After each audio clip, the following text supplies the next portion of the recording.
Yeah, live. Hello, welcome everybody. Rajiv ji is with us,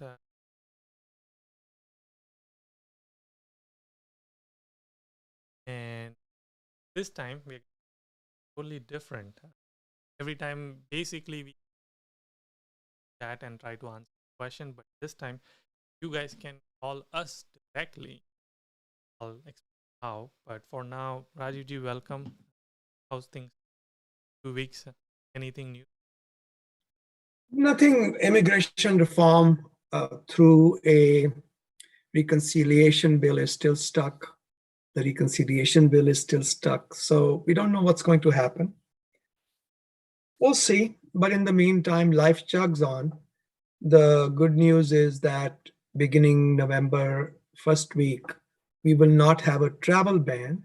We will just have your vaccination check. So that is good news for a lot of people. I'm hearing that the Indian consulates are getting back into full swing. So I don't know about the rest of the world yet. Various places are reporting various things. Right. So check on your local consulates and their workloads. But I expect things will start getting normal in a few months, not right away, because they do have a backlog built up. Hmm. And also, I heard the US, I mean, the tourist visas are now back after like November 8th. Well, see, there are two aspects to it. One is the consulate's availability. Hmm. Are they working? And the other one is the legal impediment. So the legal impediment is being removed, but are they working? See, what they are doing is they are going to front load first the student visa and the applications for immediate relatives, as well as things like K1, K3, etc., fiance visas. So therefore, it is not enough for the travel ban to be removed for tourist visas to be considered an easy get, because we also have to worry about what the workload of the consulates is. Yeah. Yeah. Guessing they're gonna focus student and H1 first. Is Well, they are doing students and immediate relatives first. So I don't know. Somewhere in there, I think I would suspect that they should put in the H1Bs also, L1s, H1Bs, employment-based visas. We'll see. We'll see yeah, how it goes. right. Okay, so for those of you who are joined, we have about 100 people live. So the way this is gonna work is I'll post a number and you can call to that number. It's well, you'll have to say your name, etc. But just call to that number and we will receive our call, and if you're on hold, then we'll hold because we are probably talking to somebody else. So watch while you're calling, and then obviously we'll ask you a question, and hopefully Rajiv ji will to answer something. Don't ask us when you should get married and all of those things. Just ask us your immigration question. What do you think, Rajiv ji? I I mean, they think, can ask you about getting married and yeah, getting of course, I'm girlfriend. an expert. They should definitely also not call after this call is off air. I can, Don't yeah, call I that can. number. It, And I can switch off the number. I mean, yeah, I it's know. Oh, yeah, you yeah. you can't switch off, but you still get voicemails, right? Right, right, right, right. So Oh don't yeah, leave yeah, voice. yeah. Don't leave voicemails. Nobody's going to answer that. Right. We wish we could, but we won't have time to do that. Let's Yeah, talk during this time that we do have. yeah. All right, posting the number. So yes, and if you don't get any calls, then you'll just answer the chat while we have.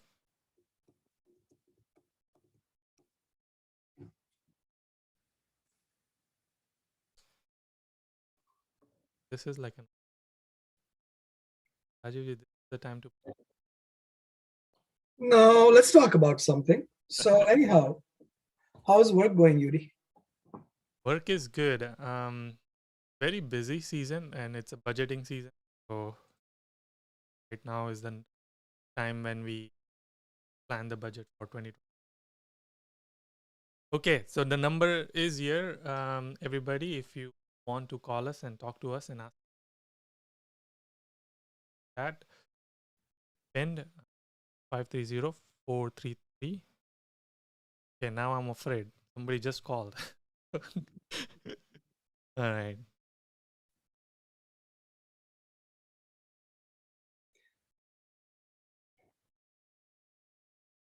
Wow. Lots of calls.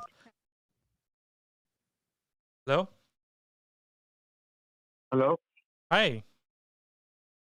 Yeah, Yudi, hi. Hi. Welcome to the Rajiv and Before, Yudi show. yeah, before you start talking, let Okay, me say you don't have to tell us who you are. Keep your identity confidential, okay? Yeah. okay. I can't believe that I'm the first person to call you. First Uh, person ever. yes. We are excited. I'm excited that this is actually working. What's your question? Yeah, my question is like, my fiance and my brother already has B1, B2. So can they travel after 8th of November without any problem? Yes, they can. Yes, they can. No Okay, question about it. okay. Just So one thing I would recommend is watch the website of the Center for Disease Control, cdc.gov. They'll tell you which vaccinations are acceptable in the United States. Okay. okay. Uh, I thought that it's irrespective of whatever vaccine you take, unless and until you're fully vaccinated, you should be Right. good enough to travel. I'm not sure about the details yet. I don't think anyone is, because the White House looks to the CDC to give them the guidance on what vaccines are going to be acceptable. So I'm hoping that it will be all vaccines in India, but I do not know. Yeah. Okay. Okay, okay. Yeah, and one more thing. Thanks, Yuri. You are doing a really great job. Oh, thank you. Thank you. I'm glad you were able to answer your question. Thanks, man. Talk to Yeah, you soon. Bye. yeah. Thank you. You have a good podcast. Yep. Okay, bye. Bye. Yeah, we have another caller. So,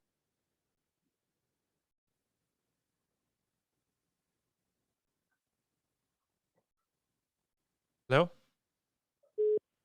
Oh, how's it going? Good. How are you? Okay, good. Are you online? Like, is this going on YouTube? It is on YouTube. Yes. Yes. Oh, got it. Well, I got the courage to call you and ask some questions. So my question for today is, if I if I get sponsored for a green card from one of my family members, I join the military. Will I be able to expedite my citizenship application? So your question is, can you expedite your application if you join the military? Yes. Let's say if I get a green card, Right. one of my family members sponsored, and want to get the naturalization as soon as possible. Will I be able to Okay. expedite that process? All right. So this is what you are asking as I see it. There is something called expedited naturalization. Okay. That's available to spouses of US citizens who are being posted abroad for certain purposes to having to do with US government, US defense, etc. So if that's what you're going to ask, or that's what you're asking me about, it is not for all family members. As far as I know, it's only for your spouse, your wife. Okay. So Google or whatever search engine you want, expedited naturalization or expeditious naturalization, one of the two. Expeditious naturalization, I think that's what it's called, and you will understand what the basic parameters are. We've done a few of these.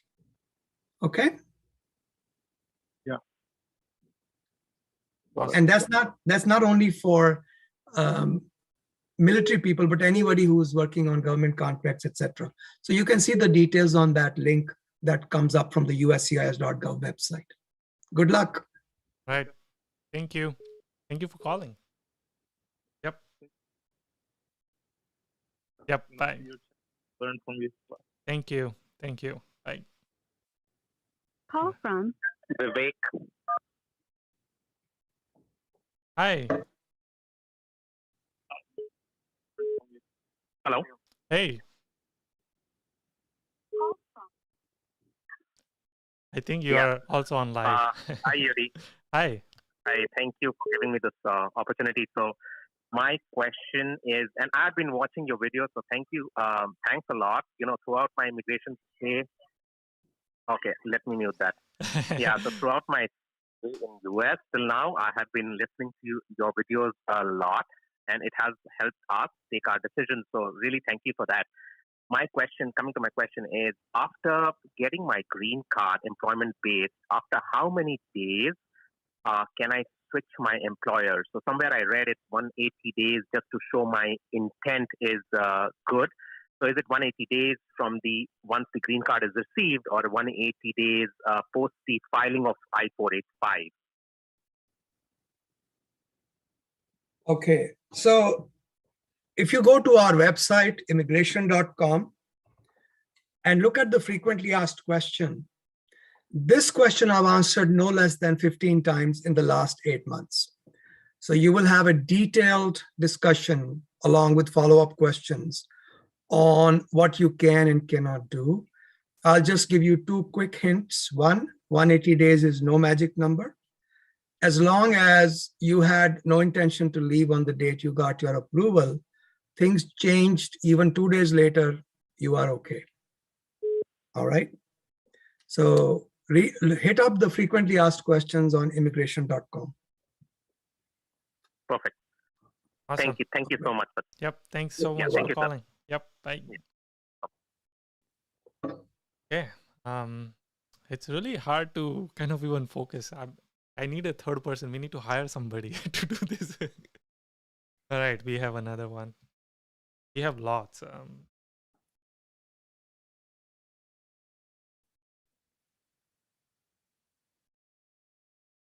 Hello? Oh, 1 second. Hold on. Hi. Hi. How's it going? Yeah, it's going good. What's your question? So my question is, Yep. how is the media coverage? How important is media coverage for researchers who want to get green card under EB1A? It is not the only thing that matters. Remember, you have to meet 3 out of 10 criteria. So you've got 10, actually 7 criteria to play with, and media coverage is not the only thing.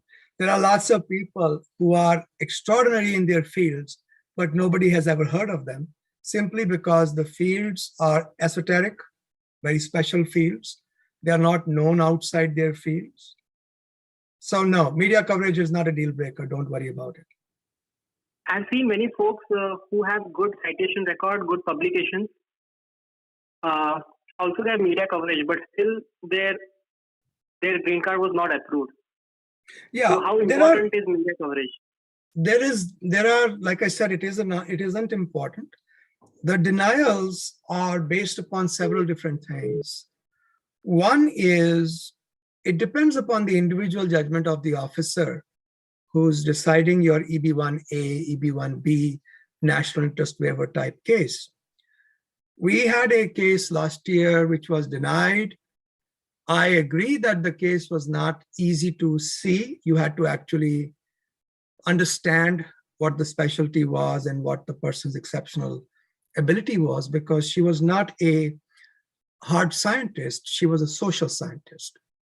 So we sued the government when they denied the case, and within 2 weeks they gave us the approval. What happened? In 2 weeks her resume got better? No. What happened was somebody else looked at the case and said, why did you not approve this case? Okay, so that's what happens. It is a matter of individual judgment. Sometimes you have officers who look at different things, and sometimes you have officers who are more reasonable in their approach. So denials are not an issue, because remember, you can always refile your case. You could get denied 15,000 times and file 15,000 times. There is no bar on how many times you can apply. Why they deny is purely subjective. And sometimes the cases are not that good. Sometimes I saw a resume yesterday. I review anywhere from 3 to 10 resumes a day. I saw a resume yesterday where somebody had 20 years of experience, but there was not even one factor I could point to and say, you meet this. I have 30 years of experience. I don't think I would qualify. Okay. Okay, thank you for the clarification. Yep. You're Thank welcome. you. Thanks for calling. I do feel like radio show now. Yeah. Okay. I think people are now understanding that when we are on call, they don't have to call because it's just gonna go on to the phone. So, Right. all right, we are having another one.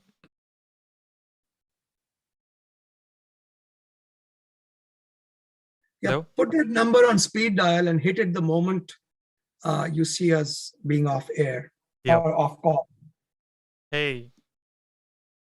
Hi. Hey, Yudi. Thank you so much for doing this. This is super helpful. I have a question for Rajiv ji. Can I go ahead and ask? Yeah. So Rajiv ji, what's your guidance for someone who's looking to, book appointments, traveling to India for H1B Dropbox, let's say, when we go to US travel talks right now, pretty much everything, like either they have not opened the dates yet or it's all booked out. So anyone who's looking for a Dropbox appointment, let's say, should they even be planning a trip back home, or we should just wait for some time before things get cleared out? Not until you have an appointment. Because without an appointment, going there is taking a big chance. I would also recommend look for consulates in Canada, Mexico, Jamaica, Bahamas, Costa Rica, if any of these countries are taking third country nationals. So they tend to open up a little bit more quickly because the number of applications, especially Costa Rica, Jamaica, and Bahamas, tends to be a little bit smaller than Mexico or Canada. So don't look for only India, look also for other countries that might be able to take third country national applications. Theoretically, you can apply for an H1B visa in any consulate in the world, but you should always double check and make sure they have enough of a workload availability that they can take your application. If you don't have an appointment, don't go. So it's not risky to go to a different country than your home country? No, why should it be? Not any more than going to India would be. Okay, cool. Thank you so much. That's Yep. quite reassuring. I'll check that out. Good luck. Thanks Good for luck. calling. Thank you. Yep. Bye.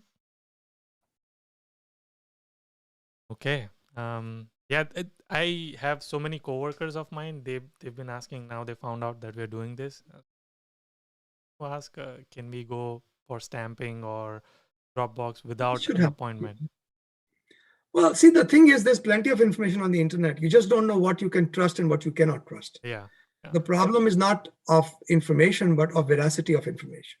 Yeah.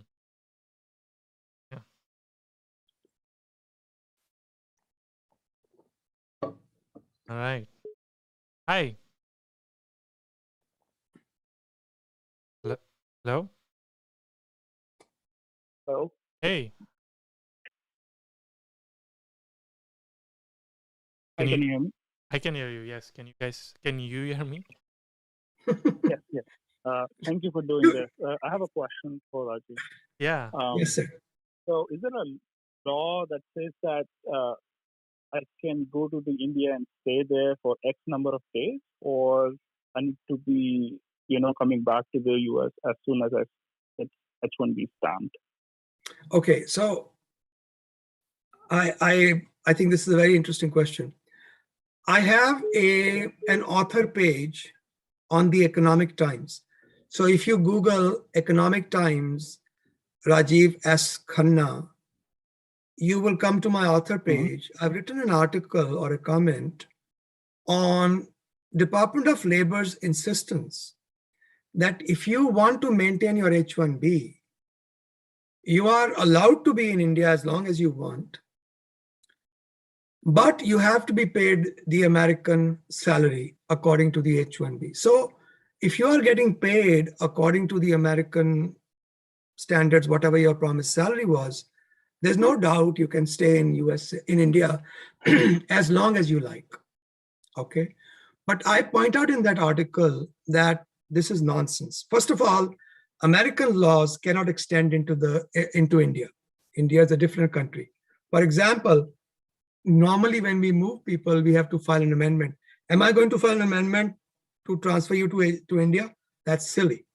Number two, where do I post notices? How do I post notices according to American law in India? That's also silly. And the third thing is, there is something in law called intermittent H1. So it is perfectly legal for somebody to have an H1B and come and work in the United States only 10 days a year or 15 days a year or 10, 15 times for a few days a year. That's called an intermittent H1B. So therefore, to answer your question, the easiest thing to say is if you're getting paid according to the American standards, you can stay in India as long as you want. If not, talk to your lawyers, discuss these issues. I'm sure they can figure something out. Awesome. Thank you. Yep. Thanks for calling.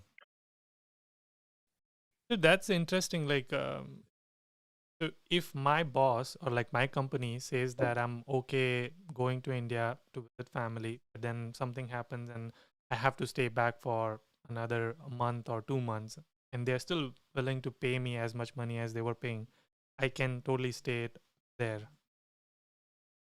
Absolutely. No problem at all. Bam. Okay. Couple calls came. So used to pressing red button because everybody's calling me. All right, we'll wait for another caller. Yudi, you're Yeah. being very inefficient. You're fired. That'll be funny. I mean, it'll be funny. It kind of would be. I resign from my firm at least 3 times a day because I'm so sick and tired of people pushing me around. Oh, really? Yeah. I So never you see don't you know. resign from work. Oh, I resign from the firm. I won't resign from my work. Oh, yeah, that's correct. But then they go, that's your name on the nameplate. Yeah. Put somebody else's. I don't want my name up there. All right, we have another one. Hi, can you hear me? Hi, Yudi. Thanks. Hi, Rajivji. Hello. Yes, we can. I can hear you. Can you hear me? Yes, we can hear you, and loud and clear. Yep. Sure. Yes, Yudi. Hi. So I just have a quick question regarding concurrent H1B. So, like the question is, if we are working for multiple employers on H1B, so is it possible? Like, if it is possible, if we work for multiple employers, like.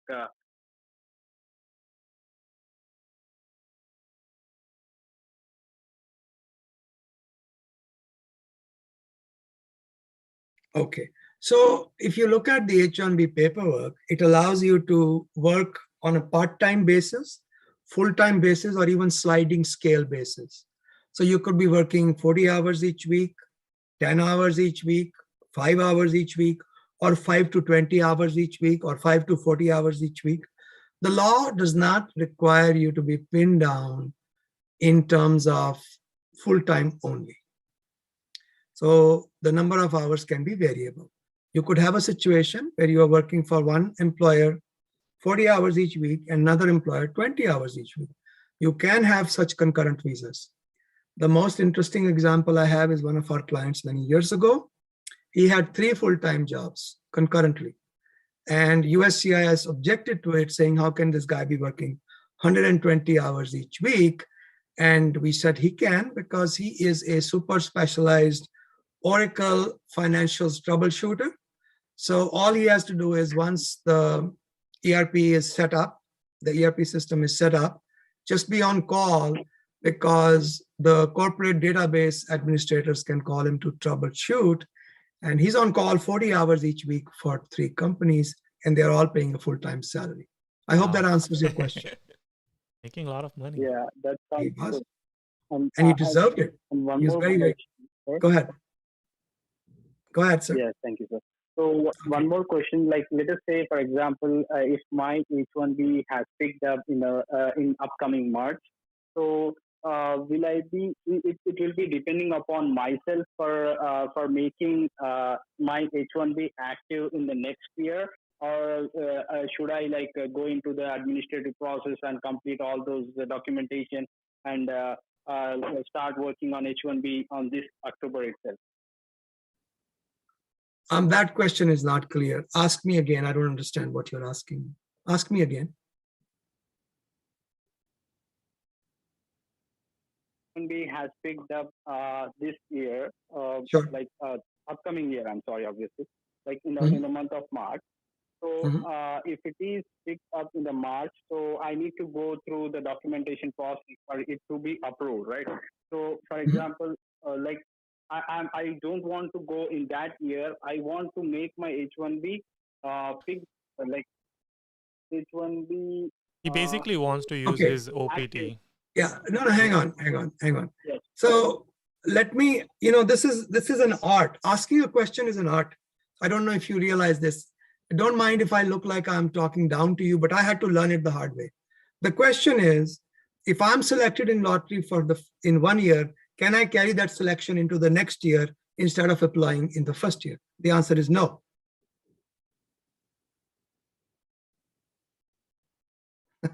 That's your question. Okay. So he doesn't have a choice that he has No, OPT available. It's for that year only. You can't carry that selection into the next year. Oh. Okay. And if he doesn't, then he has to do selection again in the next year. Again. Yeah. All right. Cool. Hope we were able to answer your question. Yep. Thank you. Thanks. Bye. Yep. Good luck.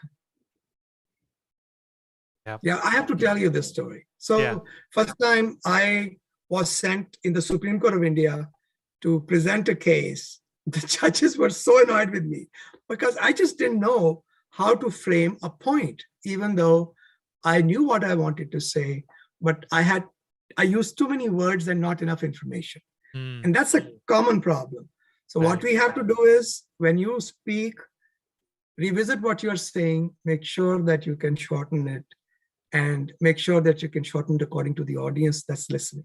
So people are experts. They know the law. You don't have to go through the whole law. Just to the point. So it took me about 6 months of a lot of yelling from a lot of judges before I got it. Yeah. You have a call from India, so I'm excited to see. Why? You don't have people in India? Well, it's international calling from there, no? Oh, there's 1.3 billion of us. Somebody wants to talk to us. Hi. Hi, Yudi. I'm speaking from India. So my question to you is, can I apply for a green card without being on an H1B? Yes, you can. Happens all the time. Oh, by the way, again, go to the Economic Times. I have an author page, Rajiv S. Khanna, the Economic Times, where we talked about somebody going from F1 directly to green card. So you can even be outside the United States and still get your green card. We've done a bunch of cases for professors, physicians, not physicians as in practicing researchers. So researchers, professors who got EB1As done while they were still outside the United States. Okay. Did we answer your question? Yeah. Thank you, sir. Yep. Yeah, Good luck. Thank you, Awesome. Thank you. Thanks for calling. Yeah, I mentioned someone calling from India is because it's international calling. I mean, it's expensive for them, I think. Call. Do you know how much I charge per hour? That's right. Sorry. We are giving away a lot of our time and only happy to do it because life is not about money. You are so sweet. Yes. Okay. Life is about value, not money. All right. Let's see. Hello? Oh, sorry. Nice going, Yudi. Hi. Yudi, this is Omkar. Do you remember me? I do, but I didn't want you to reveal your identity. But yeah, That's okay. anyway, what's... Okay, all right, that's totally fine. So I had a quick question there. So, sir, I have a question that I got my H1B approved last year, and I am planning to get it stamped, but unfortunately, I'm not able to travel to India and not get an appointment very soon. So my question was, I found an appointment, like just 2-day waiting in Mexico. what do you think about it? Is it like safe to go there and get it done? Yeah. Do you think I will have any immigration issue? Yeah, just make sure that the consulate is open to processing cases from third country nationals. They must be, because you obviously don't have a Mexican address. Obviously, you are going there coming from the USA. But if there's a way for you to contact the consulate, email them, call them, double check that. But yeah, Mexico is as good as any other place, I guess. Okay, got it. Thank you so much. Appreciate it. That's all I had. Yeah, You're very welcome. By the way, before you hang up, another advantage of Mexico, Canada, and New Virgin Islands is that they are called contiguous territories. So they are land connected with the United States. It is the law that you can travel to a contiguous territory and return.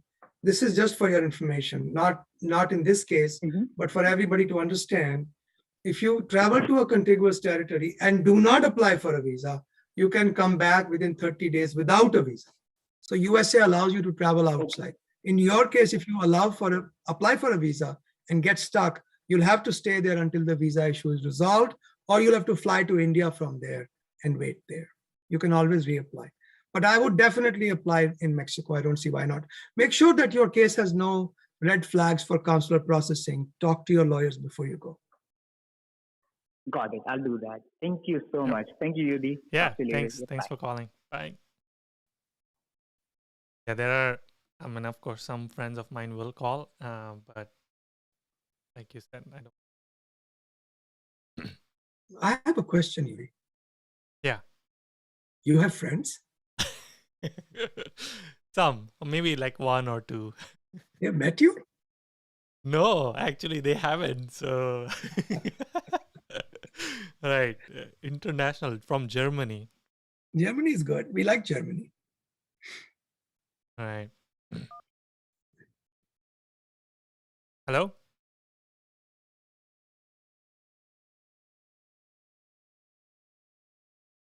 They hang up. All right. We'll wait for another call. So some people are saying they don't have. Well, they can just type. I mean, we can do a mix and match. Yeah. We can. So the question is I-140 and I-140-485 concurrent and non-concurrent filing, pros and cons. Only one con, you lose money if you get I-140 denied. If you are like me, don't believe so much in money as in value, apply concurrently. Only difference between the two is loss of money. What is the big deal? So you lose. Make some more. Yeah, hopefully that answers your question. Easy peasy. Hello? Hello. Yeah. Hi, Yudi.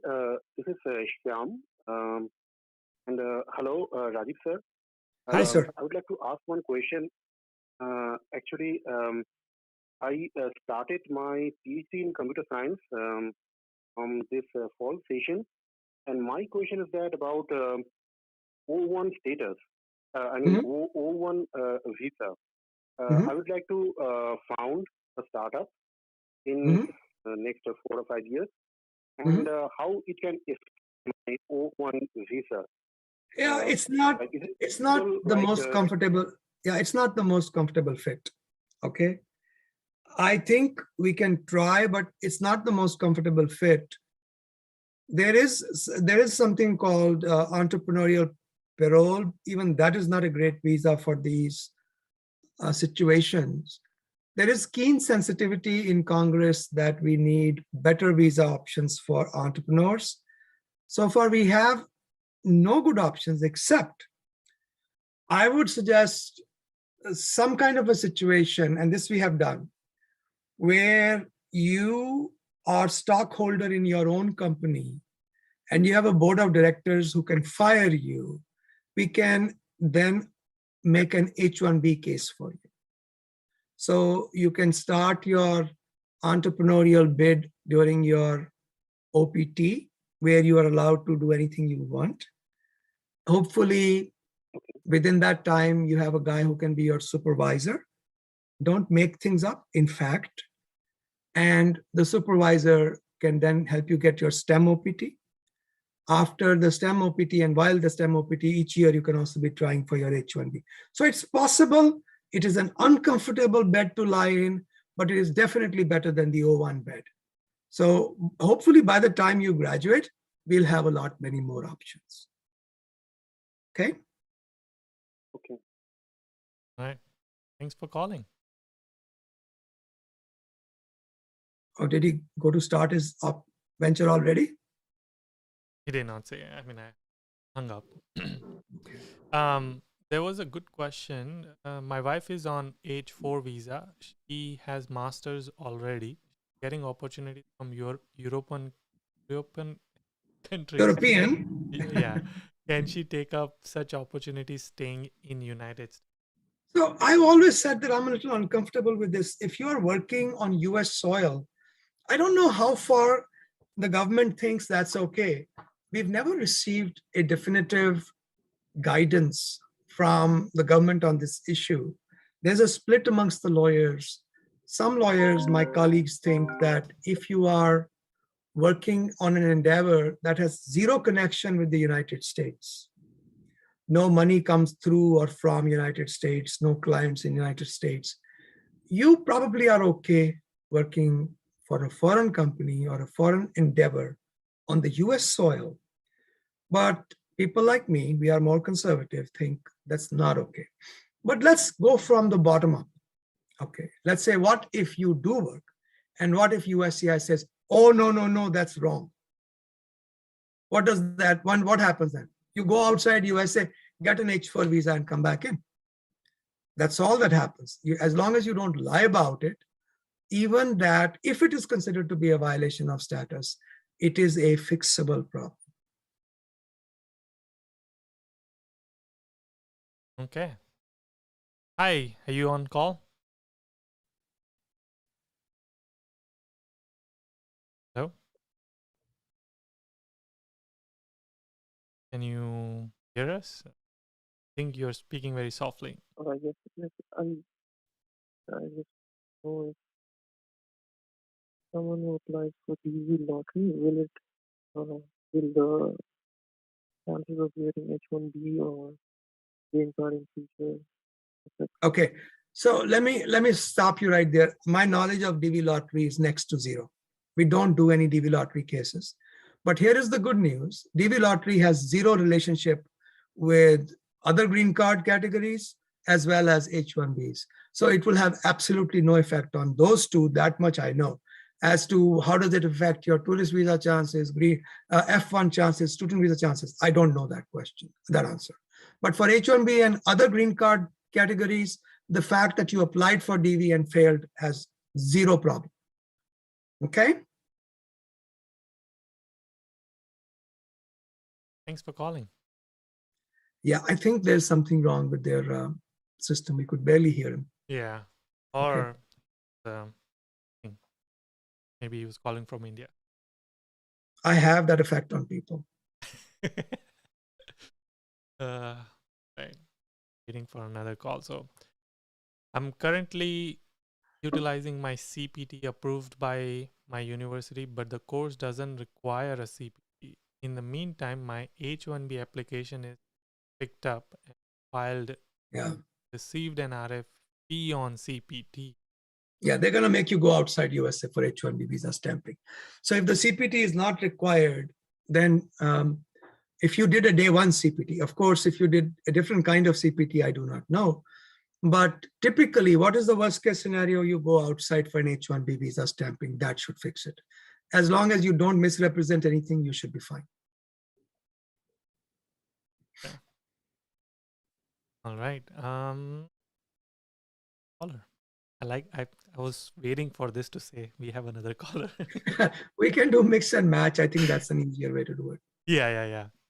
I just have to get used to this thing. Or hire a person. I'm not applying. I can tell you that. Hi. Hello? Hi. Yeah. Hello. Am I audible? Yes, we can hear you. Yeah. So actually, I have a question for you guys. My H1B is approved, and I booked a visa slot for stamping this year. And then I got an offer recently for another employer, and they are applying for H1B transfer. So my question is that can I use the same visa slot with a new employer, or what happens to my scheduled visa interview if I decided to pursue and start my job with new employer? My best guess is that you should be able to use it as long as you have the approval. And just to be sure about this, contact the US consulate so that you have a definitive answer. And they usually do answer questions. Not satisfactorily sometimes, but usually they do answer questions. So in my view, you should be able to use it. Okay. Yeah. Thanks. Yeah. Good Thank luck. you for calling.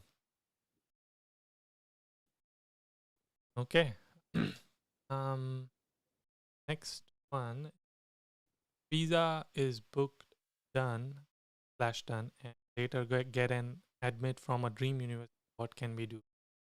So like they got a visa on one university, but then later got an admit from other university they were waiting for. What should they do? The same thing what I suggested to the other gentleman.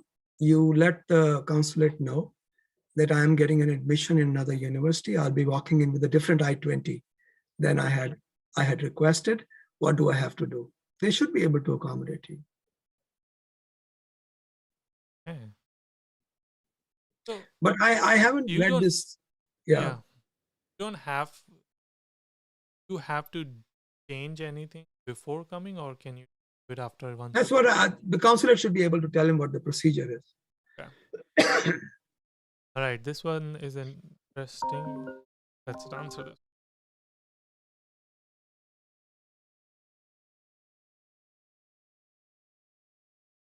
Hello? Hello. Yeah. Yeah. Hi. Hi, Yudi. Hi, Rajuji. How are you? Yeah. Hello. Thanks for calling. Yeah. Okay. I have a question. I am on H1B right now, and I am opting for H1B transfer. And I'd like to know that will my current employer know that I have opted for H1B transfer? And No. is there something which I need to take care about before opting for H1B transfer? No, they do not know unless for some reason you do not join the transferred job. In that case, when you apply next time for an amendment or an extension, the employer will know that you had applied earlier for something else. So if you jump ships, the existing employer does not know. They have no way of knowing.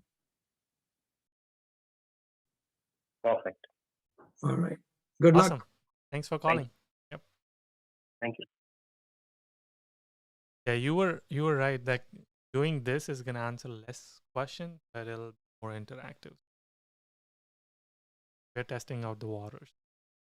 Yeah, it doesn't hurt. We can always go back to the old system. Yeah. Next is from saying my daughter is. I'm gonna take that question.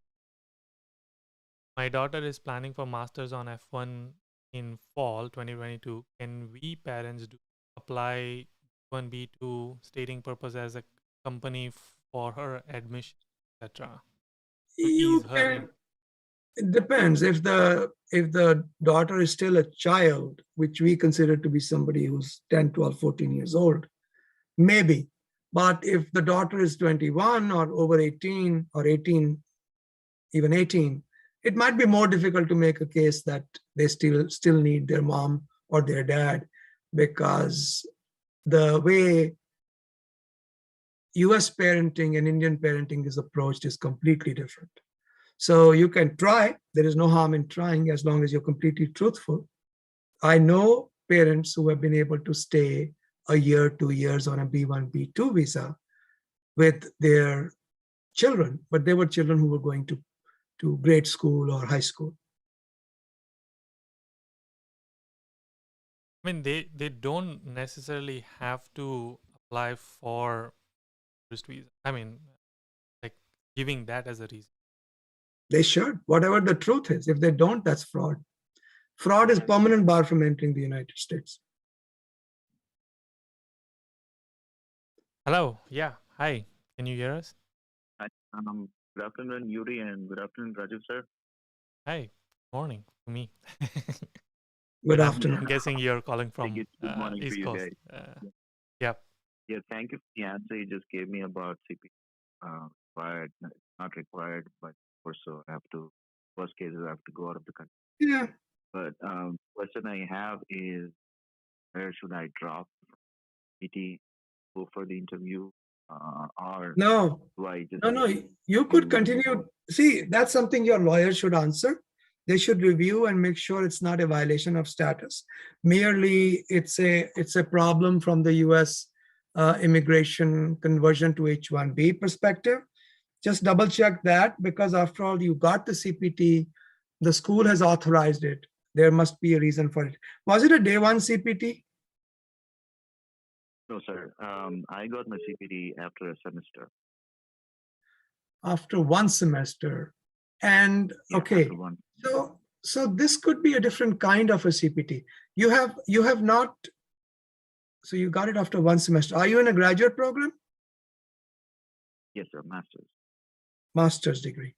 So you got your, after one semester, I think it requires, I don't remember the rules 9 for months. CPT. 9 Yeah, I think it's 2 full semesters, whatever that is, whether it is 9 months or 10 months. I don't remember exactly what it is. I wouldn't want to conjecture on the rules because there are so many variations in these cases. So right. there are only 2 things possible. Either there is some violation of the regulations, which I doubt, because otherwise the school would not be issuing you the CPT. But let's assume there is a violation and it has happened inadvertently, unknowingly. USCIS might forgive it. And if you have not broken the law and you continue to follow something that's legal, I don't think that's a problem. But if it is a violation of status of some kind, your lawyers tell you that's what it is, then you should stop and get the H1B visa stamping. Although even unauthorized employment is not a ground for denial of an H1B. Right. I mean, there is a gray line, I would say, because when I asked the university, they said the course does not require, but this is part of the study. That's how they have given the letter.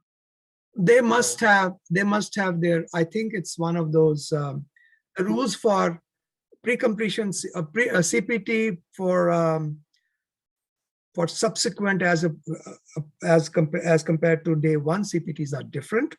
So I do not know exactly what your situation is. But worst case scenario is you have to go for a visa stamping. Your question, should I quit working, depends upon how badly you're breaking the law. And even if you are, why can't you continue? It has been validly given by the school until it is revoked. Why should you not continue? That's the way I see it. Okay. Okay. Good luck. Right. Thank you so much, sir. Yeah. Thanks for calling. Thank you. Okay. So I think it's 10:20. We'll take one more call or question and call it off. Okay. Yudi has a new toy in case you guys haven't noticed. Yes. So, I haven't made the video. I'm supposed to edit it, but yeah, that's the toy. He's pleased as a dog with 2 tails. All right. We have another caller. So Please call, guys. He wants you to call. Hi. Hello? Hello. Yeah. Can you hear me? Yes, we can hear you. Yeah. So Rajiv ji, hi Yudi, hi Rajiv. So my question is, if I use cross country chargeability and get my green card, and if I get a divorce, what would be? No problem. No problem. From immigration law perspective, once you get cross-chargeability and you get your green card, that's the end of the story. But just, I hope you're not doing it just to get a green card. But if you are if you're not doing that, subsequent divorce after getting a green card is no problem in a genuine marriage. Okay? But if the marriage is not genuine, I think there is a case to be made there for fraud and misrepresentation. Got it. All right? Yeah. Thank you. Yeah. Thanks. Yeah, thanks for calling. So, good question on follow up on that. So, let's say if he did get divorced, green card was for 10 years, and he did not got. So he got divorced. Does he have, when he applies for extension on his green card, what happens at that point of time? See, extension of the green card is an administrative process. It's like extension of your driver's license.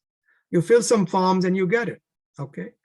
The They problem don't do occurs any kind during of verification on that. no naturalization. When you apply for naturalization, then they open the whole box and they want to look at everything that you did in the past. And I don't think cross chargeability has ever been an issue in any of the naturalization proceedings. I've been doing it for 30 years.